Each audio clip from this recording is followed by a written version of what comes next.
Bahasa Indonesia tidak hanya sekedar bahasa persatuan, tetapi juga bahasa yang harus dimasyarakatkan dalam setiap komunikasi penduduk Indonesia. Komitmen tersebut harus ada di setiap sanubari penduduk Indonesia sebagai penutur asli. Jika tidak, maka akan tidak mungkin bahasa Indonesia juga akan punah dan hilang dari dunia.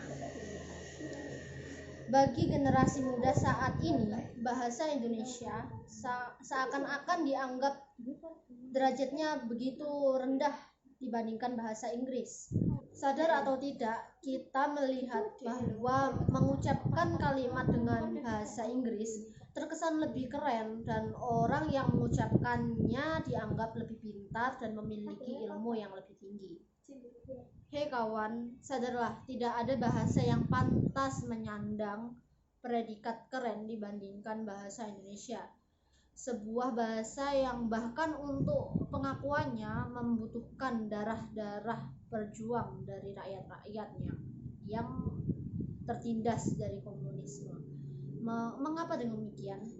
Kita semua tahu, 84 tahun silam bangsa ini bersumpah, berjanji terhadap Ibu Pertiwi selalu menjunjung tinggi bahasa Indonesia.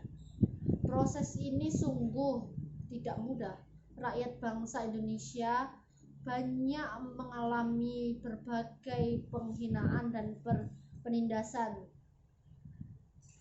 selama ratusan tahun. Bahkan muncul keberanian, semangat, dan tekad yang satu dari para pejuang tanah air.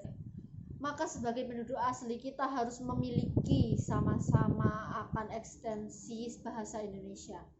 Sepanjang kehidupan masih ada, menjaga konsistensi bahasa Indonesia adalah kewajiban seluruh anak bangsa dan hidup lahir di bumi Indonesia.